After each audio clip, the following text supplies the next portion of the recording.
Bismillahirrahmanirrahim. Elhamdülillahi Rabbil alemin. Vessalatu vesselamu ala habibina Muhammed ve ala alihi ve sahbihi ecma'in. Allahümme la sehla illa ma cealtehu lena sehla ve ente tec'alul huzna idâ şi'te sehla. Barlık karindaşlar, iniler, hadiler ve sanallah. Bugünkü faaliyetimizin ikinci katımlık dersimizle başlaydı. Bu ders yaş ösmürlerde buluşup geçtik. Güzel ahlak ve alahidelikler. Biz Uygur Müslümanları dünyadaki varlık Müslümanların bir parça. Buluştuğumuz bilen dünyadaki Müslümanlar ilişip yaşavarken birine çıkan alahidelikler var. Biz bunu özümüzge özleştiriş arkalık hakiki Uygur Müslüman yaşları buluşkan tirişimiz gerek. Bu ders asaslık ahlak dersi, güzel ahlak Uygur yaşlarındaki ya kendi Uygur Müslümanlarındaki buluşgeçlik güzel ahlaklar. Lakin bir yerde ben ahlak başlaştım bunun. Bir yerdeki her bir Müslüman da her bir Müslüman da bulaştığı geçtik. 10 alahidelikini bir yerde etlep çıktım. O bolsa, o er olsun, ayal olsun, kızla, oğulla, çoğun küçük her bir Müslüman şu 10 xil sıfatını yüzümüzge özleştirmişsek biz hakiki Müslüman bulamayız. Bu 10 sıfatınki, alahidelikninki Uygurca tercümesi tüvendikiçe. Birinci, sağlam itikadlık buluş. Her bir yaş, her bir Müslüman birinci bulup itikadı sağlam buluş. İkinci, doğru ibadet kılaydıgan buluş. Üçüncü, güzel ahlak. Dördüncü, vaktini kadirlaydıgan. Beşinci, muhtaçlığa yardım kılaydıgan. Altıncı, cismani güçlük. Yani aciz olması gerek. Yedinci, halal emgekçel buluş gerek. Sekizinci, turmuşu tertiplik. Hayatı da tertiplik ve manilik turmuş geçiriş. Dokuzuncu, ötkür fikirlik buluş. 10. Öz xahişi üstüdün kalbi kılavaydıgan buluş. Muşu timila aslında sözler ötülmekçi ama bununki tüpüncüsü şu ahlakını asas kılgan halette şu zamanında bu dersimiz inşallah. Çünkü biz muşu sıfatlarını, muşu alahideliklerini yakşı düşenmişsek iman nereden kilidi hakiki sağlam İtikat olmaydı. Demek güzel ahlak, itikat bununla ait bağlantısı var. Şunun için bir yerde biz güzel ahlakımızı, özümüzdeki itikadımız, özümüzdeki ibadetimizden şu yerden halimiz. Ben aslında bunu hemen Uygurca tercüme kılıp gerek ama onun vakti yer vermedi. Şimdi aklıma hemen şu Arapçadaki nimesini karab durup mezmununu asla düşündürmeye Uygurca. Biz ümmet Muhammed sallallahu aleyhi ve sellem sallallahu aleyhi ve sellem'deki ümmet agaş küçülleri bizde Allah Teala şundan sıfatla geldi Kur'an-ı Kerim'de kuntum hayra ümmetin uhricet linnas ta'muruna bil ma'ruf ve tenhavun anil munker. Yani Muhammed sallallahu aleyhi ve sellem'deki ümmeti biz Müslümanlar biz şundan bir ümmet ki biz şundan bir ümmet ki değil. Allah Teala neydi? Sila hayra ümme. Şu peygamberlerinki ümmetininki en yakşısı, en yakşı bir hısletlik ümmet. Dep gelip sizler başkalarını yakşılıkı buyuruyduğun, yamanlıktın tusuduğun, muşu alahidelikler bilen sizler insanlar üçün şundan çıkarıldı ama. Demek sizler başkalarını yakşılıkı buyuruyorsunlar, yamanlıktın tusuşlar. Deyiş arkalık bizimki alahidelikimiz mana muşu. Demek endi muşu yaxşılık qandaq nereden keladi desek biz bunu her bir Müslüman yaşını üzerindeki ösmür vaktidan tartıp şu baydak ötkende 10 alahidelik bilen terbiyeleş. O olsa Bunu baydab o'tgandek, 10 sifat aşı şu. Salimul aqida, sahihul ibade, metinul huluk demek. Sağlam itiqad, to'g'ri ibodat, güzel axloq degan 10 xil sifat aşı şu. Endi mushu güzel sifatlar, güzel axloqlar nereden keladi desak, birinchi bo'lib bizningki sağlam itiqadli o'smir bo'lib yetilishdan keladi. Endi bu sağlam itiqad degan har qanday bir tug'ilgan buvoq, yer zaminiga tug'ilgan buvoq birinchi bo'lib alal fitra deydi Peygamber sallallahu aleyhi ve sellem. Yuladu ala fitra. Demek her qanday bir tug'ilgan buvoq o'z kichigalik bilan islom ustiga tug'iladi. Lekin buningki ota-onasi Hristiyan bo'lsa, bu bola Hristiyan bo'lib tug'ildi. Yahudi bo'lsa, Yahudi bo'lib tug'ildi. Agar ota-onasi musulmon bo'lgan bo'lsa, musulmon bo'lib tug'ildi deydi. Ammo boshqa tug'ilgan vaqtida her qanday bir buvoq islom ustiga, ya'ni la ilaha illalloh Muhammedun Rasulullah degan kalima ustiga tug'iladi. Endi bu oyatda Alloh taolo shunday deydi: "Amanar rasulu bima unzila ilayhi min robbihi val mu'minun." Peygamber deydi. Peygamber yüzüge tushirilgan narsaga iymon keltirdi va shundaqla mu'minlarmi, musulmonlarmi o peygamberni tasdiqlab, uning iymon keltirdi deydi. Kullun amana billahi ve malaikatihi ve kutubihi ve rusulihi. Shundaqla her bir musulmon, her başkalarının hammasi Alloh taoloning birligiga va borligiga va malaikalarning borligiga va Alloh taoloning avatgan birligiga bergan barliq kitoblarga va shundaqla payg'ambarlarga uni bir-birini ayirmasdan shundoq iymon keltirib nima deydi desa, va qalu sami'na, ey Alloh, biz o'zlariningki avatgan payg'ambarga itoat qilamiz. Biz shundoq bir ishimizki, o'zlarining birligi va barligiga ishonamiz, shundaqla biz o'zlariga itoat qilamiz. G'ufronaka robbana va ilaykal masir. Ey Alloh, bizni gunohimizni afv qilsizlar, ya'ni biz bo'lsak o'zlarining dargohiga qaytamiz. Demak, bizda shundoq bir sog'lom e'tiqod bo'lishi kerakki, Peygamber sallallahu aleyhi ve sellem İslam dinini bizga qanday o'rgatgan bo'lsa, biz ana payg'ambarimizningki o'rgatgan bo'yicha islomni e'tiqodimizni o'zimizga singdirib, yosh o'smirlarga shu e'tiqodni singdirib, o'zimizni shunday yetiltirishimiz kerak. Mana bu birinchi bo'lib islom e'tiqodini o'ziga to'g'ri singdirgan bir musulmon o'smir bo'lish deydi. Birinchi shu. Endi yana bu yerda Peygamber sallallahu aleyhi ve sellem şahidi hadiste şunday deydi: "Yahfazullaha yahfazuk." Her daim sağlam e'tiqodli bo'lgan bu yosh Alloh taoloni aslab turadigan, uni mangu unutmaydigan. Shunday bo'lgan ekan Alloh taolo shundaqla u o'smirlarni, shu yoshlarni saqlaydi deydi. Deb kelib bu hadiste de Peygamber sallallahu aleyhi ve sellem İza sa'alta fas'alillah. Siz Allah Ta'ala'dan so'rang. Bir narsa so'ramoqchi bo'lsangiz, Allohdan so'rang. Yordam so'ramoqchi bo'lsangiz, faqat yordamni Allohdan so'rang. Wa'lam anna ma asabaka lam yakun liyukhti'ak. Siz shuni bilingki, sizga yetgan balo musibat sizning xatoligingizdan emas. Wa anna ma akhta'aka lam yakun liyusibak. Sizga yetgan narsa yanda shundaqla sizning xatoligingizdan emas deydi.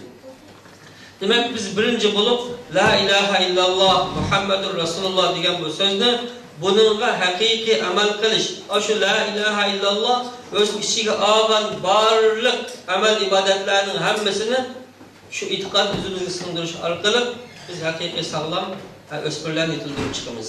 Bu birinchi qadam. Ikkinchi, biz e'tiqodni tanib chiqqandan keyin, Allohning birlik va barligiga iymon keltirgandan keyin shuningga asosan Alloh taologa biz haqiqiy ravishda to'g'ri bo'lgan shaklda Allohga ibodat qilish. Qur'oni Karim nima deydi? Va ma xalaqtul jinna val insa illa liya'budun.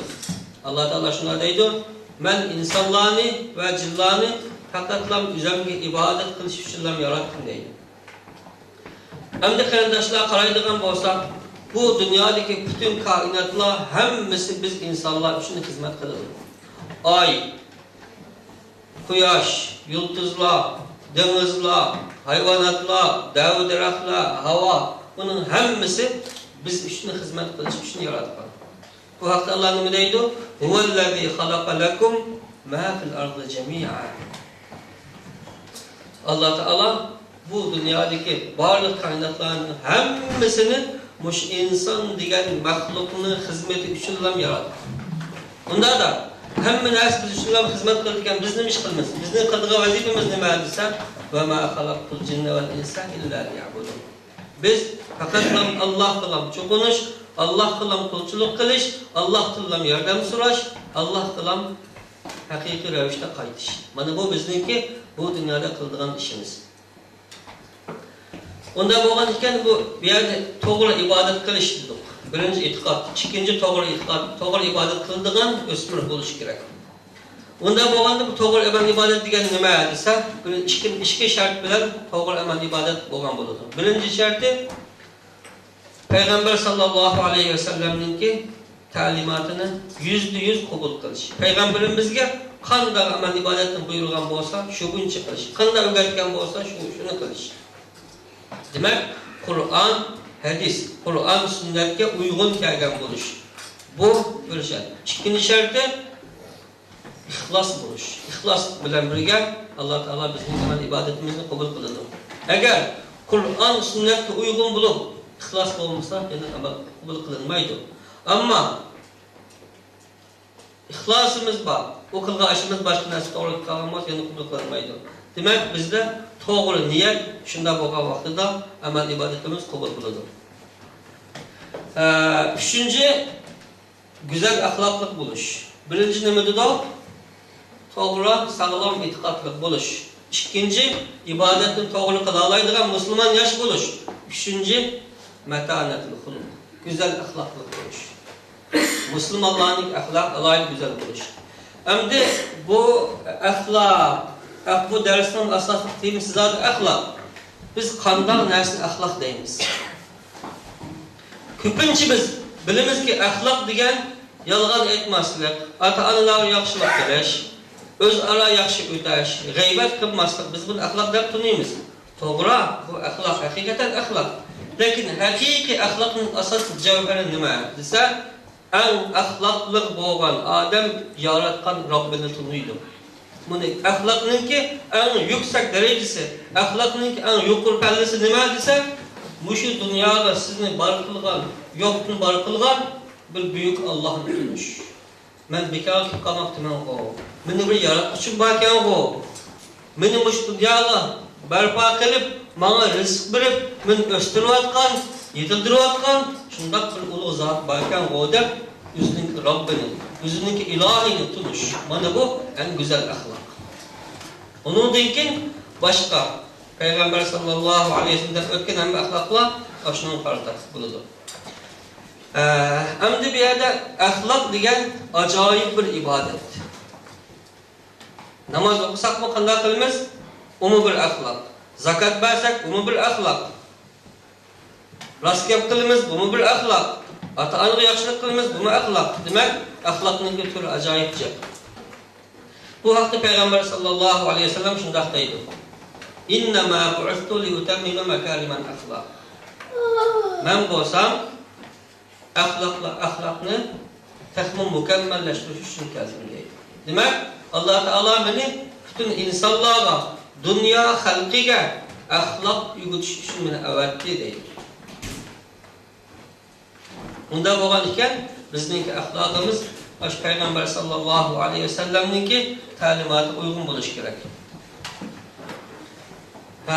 Endi axloq degan nimaning mevasi desa, to'g'ri e'tiqodning mevasi. Axloq boshdan o'tgan sog'lom e'tiqodning mevasi. Va shundaqla to'g'ri qilingan amal ibodatning mevasi. Yana bir hadisda Payg'ambar sallallohu alayhi vasallam shunday deydi: "Ittaqillaha haythuma kunt." Nadilan bunu? Qayerdalan bir? Siz Allohning qo'rqishini unutmang. Mana bu axloq. Vaylab o'tib-ku, axloqning haqiqiy yuqori pallasi o'zining yaratgan egisini tunish.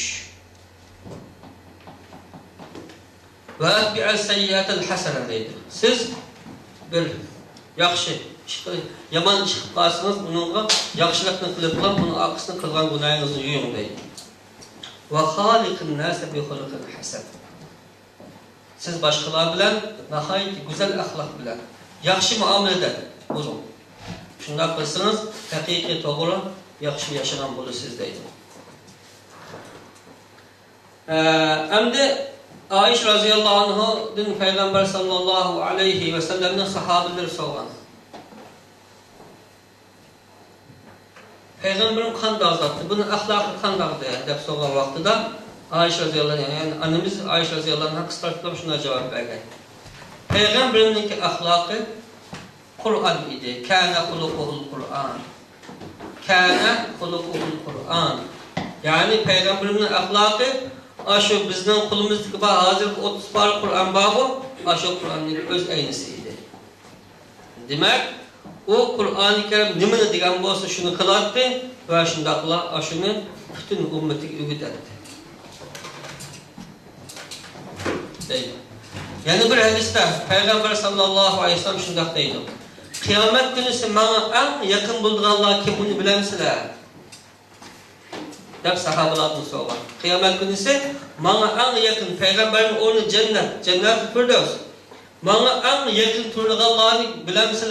Degan vaqtida Peygamber sahabalar qarab turgan. Shunda vaqtida Peygamber sallallahu aleyhi ve sellem shunday degan.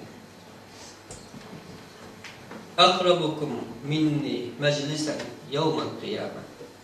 Deydi, yani sizlarninki bana en yakın bulduğunlar kıyamet günü ahasinukum ahlaqa. Sizlarninki ahlakı en güzel olanlarınlar.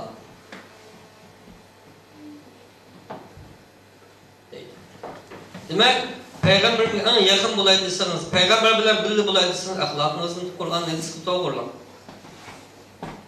Derkiler ular nihayet kemtel kişilerdir. Çoğunçuluk kılmaydı. Başkaları yuvarlılık kılmaydı, tekebbürlük kılmaydı. Yani ular olsa ya'lafuna ve yuhlafun. Başkalarına yumuşak, yepişip tutudu. Ve şundakla başkaları onu yaxşı görürdü. Yani şundağını ahlak deyimiz deydi. Yeni bir hadiste Peygamber sallallahu aleyhi ve sellem şunda deydi. Ahlak, güzel ahlak bilen deydi. Güzel ahlak bilen gündüzü rozu tutkan, hiçse uxlamay namaz okuyan dereceye yetkili buludu deydi. Güzel ahlakın mevzusu şu ki, ya ahlakımız yaxşı olsa, keçileri uxlamay namaz okuganda gündüzü gün boyu rozu tutkanın sevabını alırdı kendimiz. Mana muşuma güzel ahlakın ki mevzuları deydi.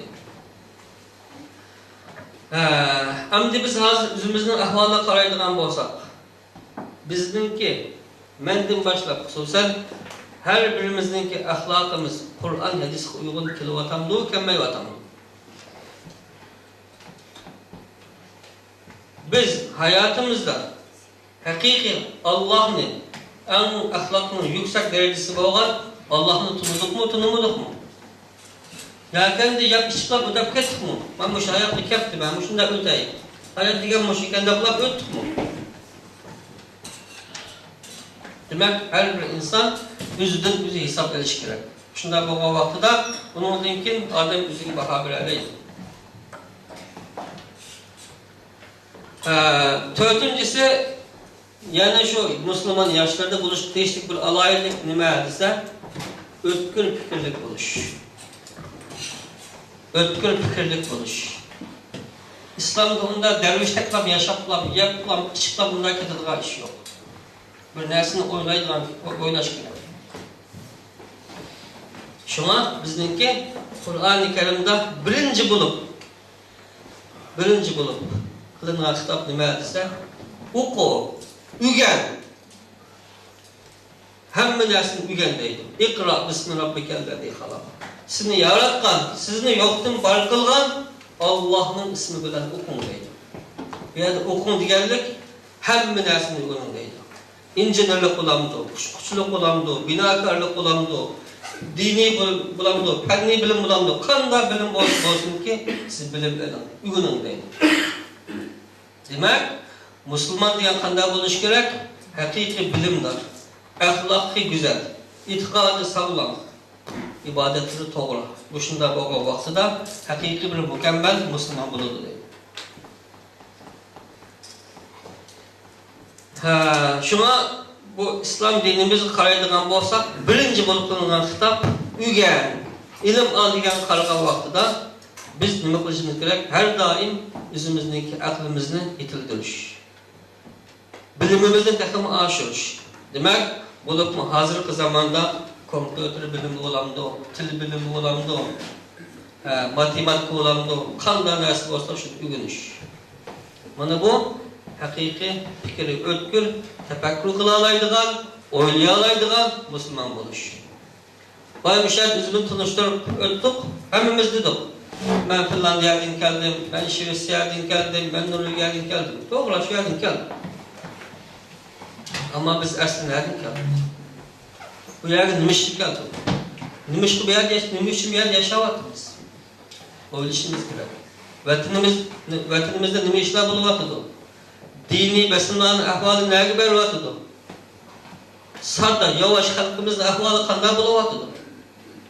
Oylaş gerek. Tefekkür diyen manamışım. Ötkül fikir diyen manamışım. Onda iken biz halkımızı nimiş kılışımız gerek. Aşı vatanda zulüm astı yaşavatkan halkımız, çet elde yaşavatkan, Şivesya'nı bilim elevatkan, Avrupa'nı bilim elevatkan, aşılardan bizden nime kutudu. Sizler bizden vatandaki halkımız nime kutuvatıdı. Bana oylaş gerek. Tefekkür kılış diyen, fikir yürgüzüş diyen manamışım.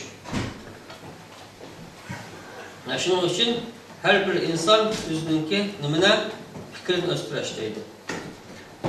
Beşinci, yeni bir Müslümanla buluştuğu işte güzel ahlak, cismi güçlü, aciz olmalıydı.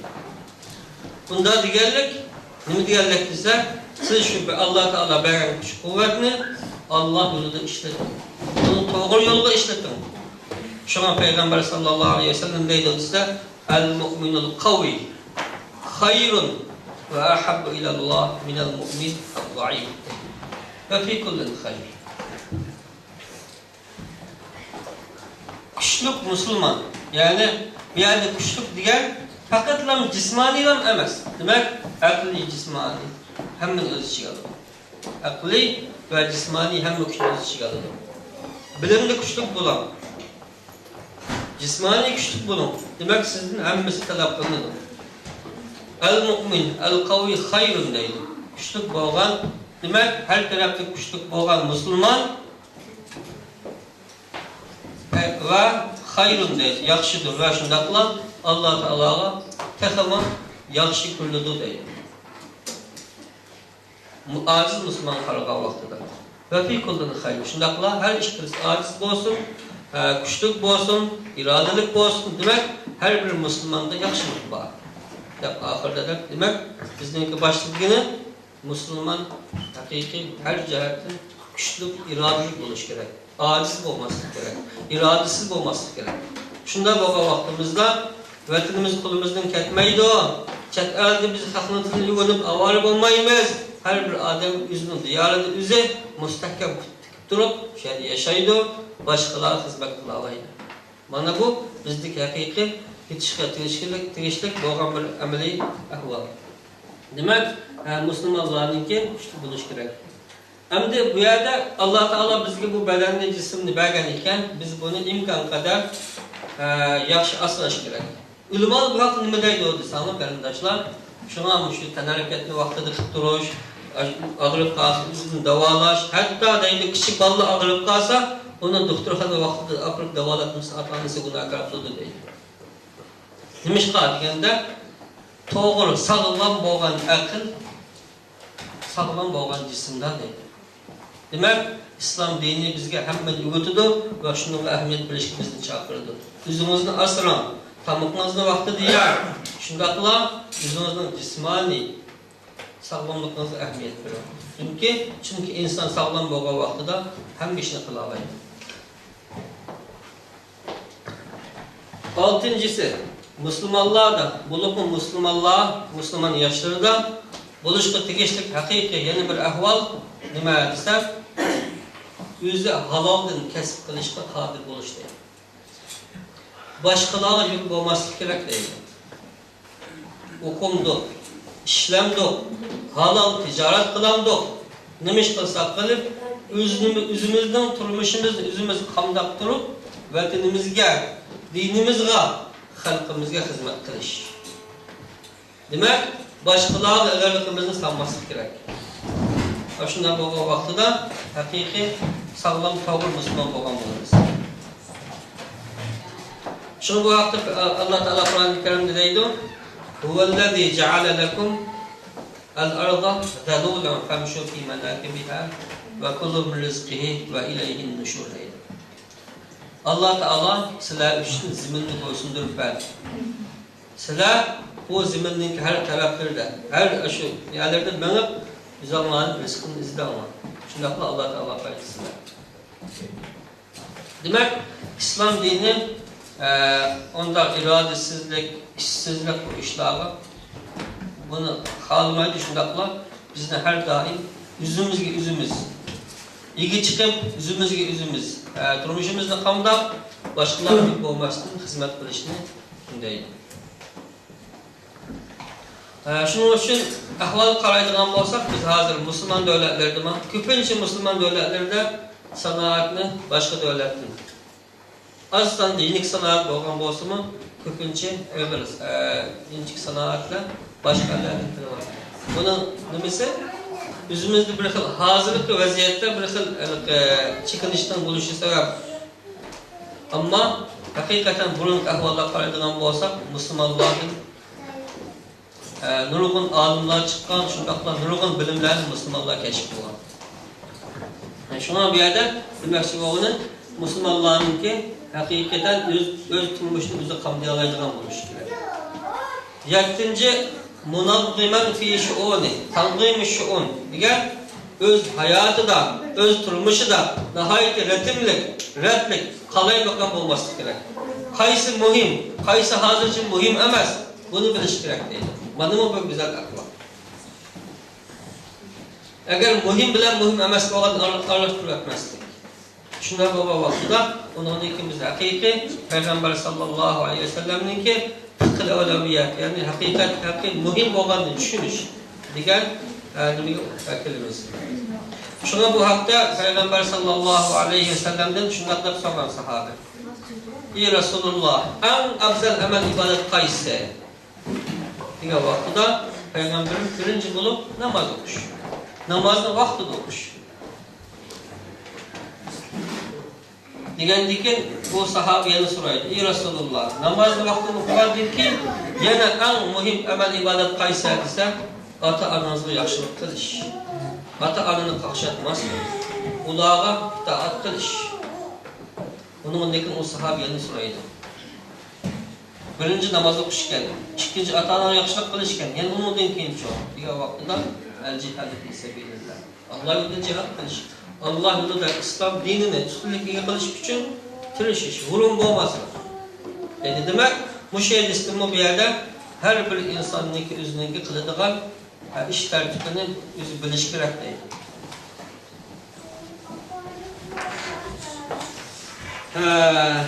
Hamda yana bunun qaraydigan bo'lsak, qarindoshlar, hozir nurg'un yoshlar, musulmonlar o'zimizningki ish tartibimizni yaxshi bilmayapmiz. Ba'zi bilgan bo'lsak ham xato tartibga solamiz. Bu ishlarga ahamiyat berish kerak. Bizga masalan farzandlarimizda, oilamizda qaysi muhim? Bolalarni haqiqiy islom dini bilan tarbiyalash. Undan keyinchi qo'lin qo'shallar deymiz, o'rgatib qoladilar deymiz. Demak, bu hammasiningki bizning o'rni bo'ldi. Shu bo'yicha muomala qilish. Shundaqla musulmon yoshlarininki yana ahamiyat beradigan ishi o'zining vaqtini nihoyat qadrlash. Vaqtni qadrlaydigan bo'lish.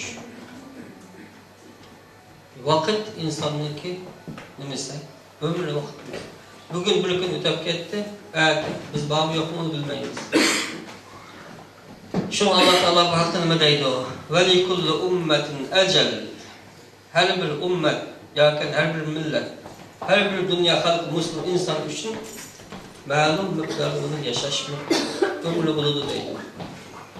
فَاِذَا جَاءَ اَجَلُهُمْ Her bir insanın ki, yakın ümmetinin ki eceli kelgan bolsa, yaşaş vakti toşkan bolsa, la yestahiruna sa'aten ve la yestahbilun.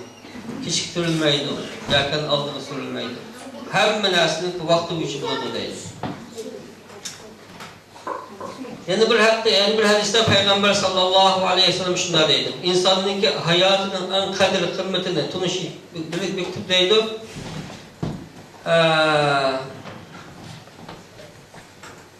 İnsanınki hakikaten o şu nimesi en muhim olan narsa bu hayatta vakit deb kelib Peygamberim şunday deydi. Yabni Adem ana yawmun jadid ve ala amalika şehid فَغْتَدِمْ مِنِّي فَاِنِّي لَا اَعُودُ اِلَى يَوْمُ الْقِيَامِ Her bir gün, hangi gün çıkan vakitte bu gün şunlar deydiken bizge. Ey Adem oğlu, Adem balıs, ey insan, bana ben bugün siz için bir yeni bir gün. Muşu bir günlük kılgan işinizde ben guvah bulmam deydi. Siz beni ganimet bilin. Beni zaya kılvatma. Şunlar deydiken. Ben kıyamet kayın boğaça işkinci kaçmayayım ben. Demek her bir ötken günümüzden Allah aldı da biz birbirine hesap verimiz. Şundakla Allah bizden bunun hesap aladı.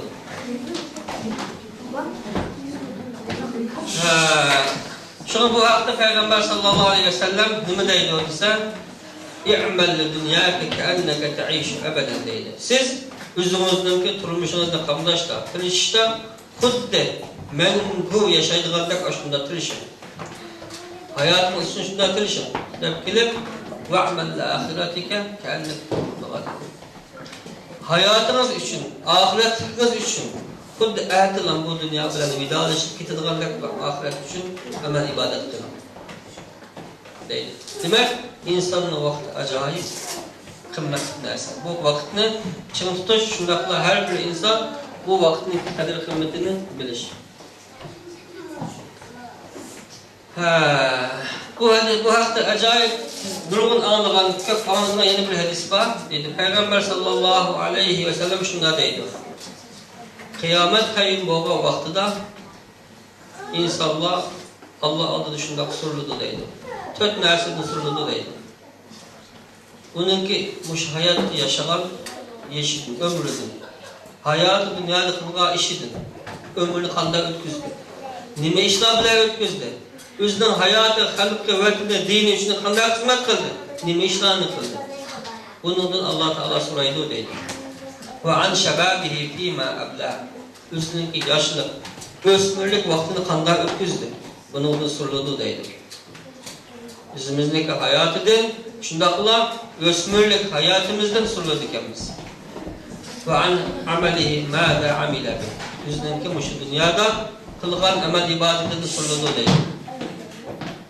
Dördüncüsü, tapkan mal dünyasını nereden taptı ve nerede çıktı?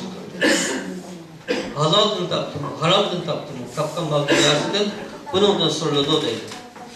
Demek, yüzümüzden, hayatımızdan ve şundakla ösmürlükümüzden ve kılgan amel ibadetlerimizden şundakla tapkan kul bağlılarımızın halaldı mı, haramdı mı, nerede haclendi? Bunu da sordunuz arkadaşlar. Dokuzuncusu bu olsa öz nefsimiz için. Şundakla öz nefsimizden keçip başkaları için hizmet kılalaydıgan. Şundakla kahişimizin kalbi kılalaydıgan. Demek şeytanın yolu mağmaydıgan. Bu dünyaya aldınıp gitmeydigan. Aslında hakik raulus yaşaş gerek. Tirişçalla kılış gerek deydi. Hem de biz ya kendi okuyla, ya kendi hizmet kılayla, her kandak işlerde olmasın, insan nihayet yüzünü ben bir Müslüman oğlu, ben bir Müslüman prezident oğlu deyiş arkalık yüzüne nihayet pak tutuş. Yüzden yüze hesap eliş. Şuna neydi o? Hasibu anfusakum qabla en tuhasabu. Yani üzerine ahirette hesap elini işte bu dünyada düzenli hesap edin. Şuna Ömer radıyallahu anh'ı her gün keşke ulaştı bulun yüzünü hesap aldı ki. Bu şununki tercümalı deyildi. Hatta kurtulma bir gap kurtulsura, ey putum siz bir gün nereye bağladınız, ne iş kaldınız, nereye ders ediniz der. Aşınlar günde her gün iskeçte ulaştım durun, özü hesap aladı deydi. Demek biz öz kayışımızı bilinmezsin, özümüz hesap alamaydıgan bu şundak irade oluş gerek. Ahirki en mühim nokta başkalar için menfaat yetkizəliyidir. Başqalar menfaat alıdığanlar emas, ular üçün xizmət qılalaydıgan, muhtajlarının halında xəbər alalaydıgan, onların hacetini rava qılalaydıgan, məşundaq bir iradə buluş gerek. Şimdi bu haqda Peygamber sallallahu aleyhi ve sellem deydi, "Xayrun nasi enfa'uhum lin-nas." İnsanların en yaxşısı kim desə, insanlara menfaat verədigan adam deydi. Biz şunu kılalıdık mı? Yaşlılar şunu kılalıdık mı? Kardeşiniz yardım kılalıdık mı? Bunu her birisimiz öyle kuruşumuz gerek. Tepkilip Tuğba limen cealehullahu müftahan lil hayr deyil. Allah Teala yaxşılık üçün aşk kılgan adamlarga ahvalı nima degan yaxshi? Mızlaqanın şer. Yamanlıkның ki kulbusu bo'lgan. Demak, har qanday bir yaxshilikda uningki izi bo'lgan. Har qanday bir yomonlikni o'zini tosgan va shunday qilib boshqalarni tosgan. Ana shunday odamlar uchun hayot nima degan go'zal. Deydi. Demak, qarindoshlar, biz hayotimizda o'zimizningki deb o'tganda shu 10 tane, meni boshqa aytaman, her bir Müslüman yaşlı oluşu tegishlik güzel ahlak ve güzel sıfatlar mana bu. Bizning mas'ulimiz muvaffaqiyat baş iltimas qilma. O'g'il taraf bo'lamdi, qiz taraf bo'lamdi, o'nni hammani deyilgan bir kishini mukofotlasak. O'nni deyilganlik bir kitab mukofot beramiz. Kimniki boshlig'ini saq deyilsa, shu mukofotlasak. Shu bilan mening darsim tugadi. Subhanakallohumma bihamdik, nashhadu an la ilaha illa ant, nastag'firuka va natubu ilayk. Sizlarga rahmat.